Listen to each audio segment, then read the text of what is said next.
Hi, this is Megan with Beadaholique, and today I'm going to show you how to embellish a beaded bezel for the Shady Glade pendant. And this is a project that we have on the free project section of our site at Beadaholique. And there are many ways to embellish a beaded bezel, so this is just specifically how to do this style right here. So the first thing you're going to want to do is to weave your bezel, and we do have a video how to weave a basic beaded bezel that shows you how to weave the bezel around the rivoli. I have a 16mm rivoli in this necklace, and I've woven the bezel using size 10 and 11 Miyuki Delicas. So I have 4 rows of size 10 around the outside. It's 32 beads around. And then on the back side I have 2 rows of the 11-0s, and on the front I have just 1. So go ahead and watch that video if you don't know how to do that step and get that part ready. And then we're going to just do the embellishment here. So this pendant, the embellishments are created using 4mm Swarovski pearls and Czech glass O beads. And then I also have just a few of my 11-0 Delicas, and I have a jump ring here, and those are going to be for hanging the pendant. So you should still have a good amount of thread left on your needle. Go ahead and weave around until you come out from the second row of 10-0 Delicas closer to the back. So here I have 2 rows there. So we're going to come out there. You can start anywhere. We don't have a top or a bottom yet. And the back row here is just 4 loops that cover the whole of the back there. So what we're going to do is pick up 1 pearl, 1 O bead, 1 pearl, 1 O bead, 1 pearl, 1 O bead, and another pearl. So you should have 4 pearls and 3 O beads. And then you're going to skip 3 beads all in the second row there. So that's 1, 2, 3, and you'll go through the 4th. Go ahead and pull that snug. I'm just going to repeat that 3 more times.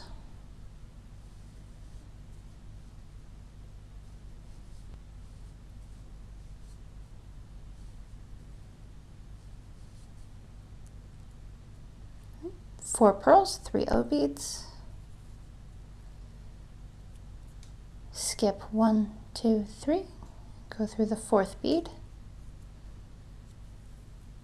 and pull snug. And you do want to also watch and make sure that your O beads are sitting flush between your other beads. They'll work like little spacers, but they can also pop up out of position. So go ahead and make sure those are sitting right.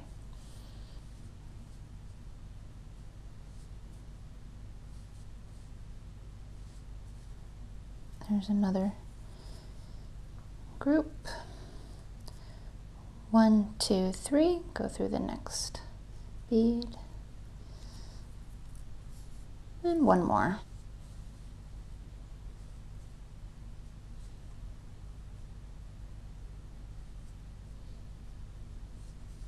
Okay, and now we're going to skip our 3 beads and go back through the first bead that we were exiting out of.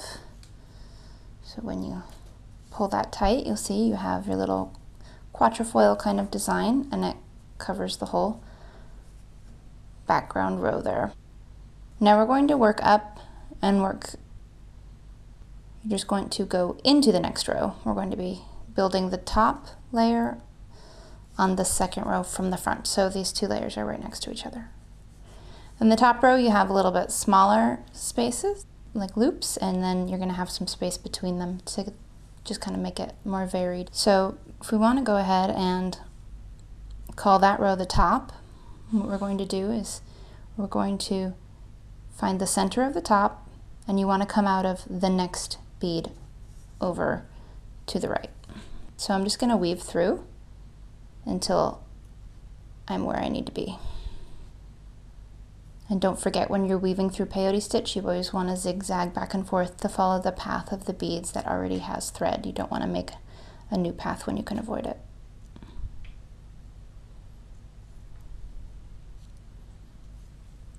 Okay, so here's my top, there's my center, and I'm now coming out of that next bead in the second row of 10 O's back. And now for these loops, we're just going to use 1 purl, 1 O bead, 1 purl, 1 O bead, 1 purl. So we're going to have 3 pearls and 2 O beads for these. And on these ones, we're only going to skip 2 instead of skipping 3 beads. So we'll skip 1, 2, and go through there. And now we need to do a little jog over to get to where we want to start again. We're just going to go weave over to the next bead in that second row back and continue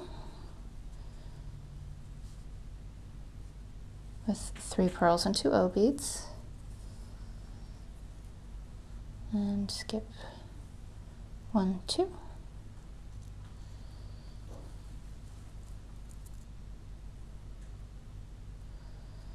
and then weave over to the next bead, and we'll add another embellishment there.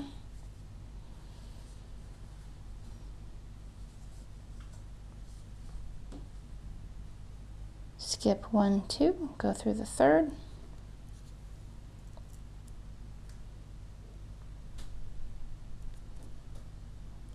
and weave over to the next bead, and then we're going to add our last embellishment here.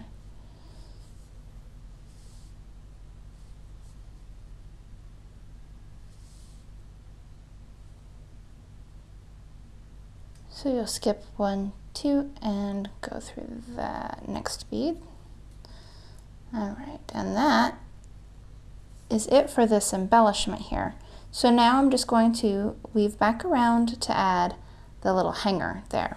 So I don't want to do that while I'm weaving because I want it to be a really strong bridge. So I'm going to go back after I've added the embellishment and add the hanger part to it.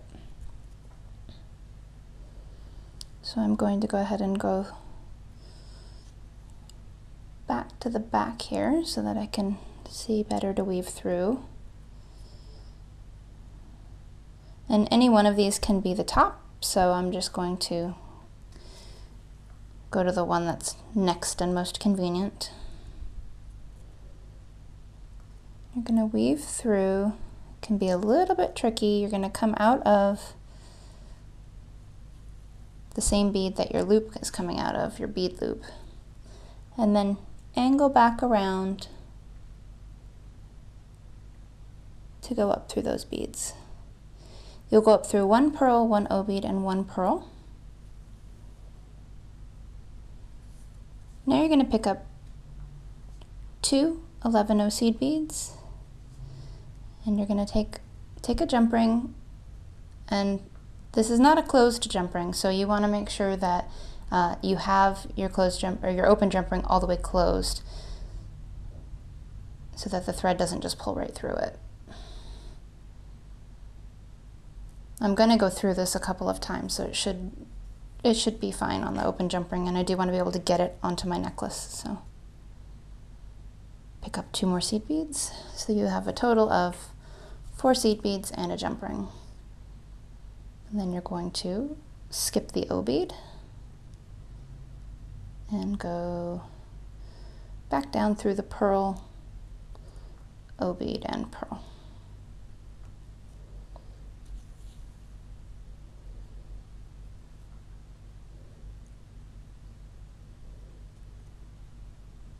Okay, and don't feel the need to pop that jump ring out of the beads. It can sit right in the beads. That's a little bit stronger. If it comes out, that's okay. If it stays in there, it's nice and snug. Now I'm going to go through that anchoring seed bead, And now I am going to change my thread path because I'm going to go and turn and go back the other way. So if you're going to do that, you always want to go directly to the bead below, and that way your thread path will sink between the two rows and you still won't see it.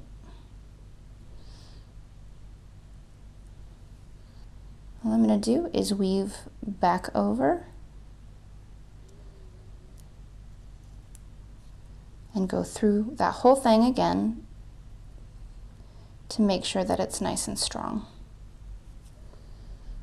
Just this part, not the whole thing, just the part that's hanging the jump ring.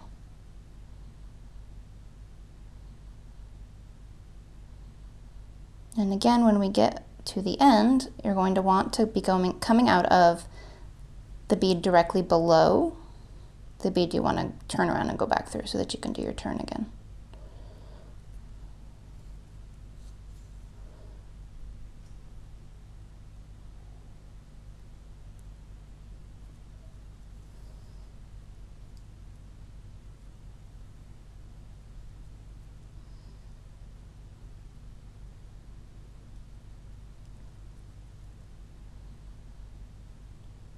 Turn around,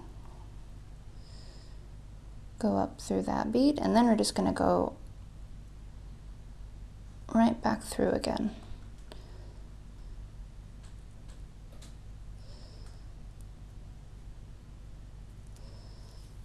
So up that side, through the seed beads, and make sure you get through all four. And then right back down the other side. Okay, now what we're going to do is go ahead and weave through, and you're just going to tie off and weave in your ends. And we do have a video on how to do that if you're not familiar on how to tie off and weave in your ends when you're bead weaving. And as you can see, this is actually, as far as beaded bezels go, a pretty quick and simple one because it uses some larger materials, but it does give a really interesting and eye-catching appearance. So that is how you make the embellishments on the Shady Glade pendant.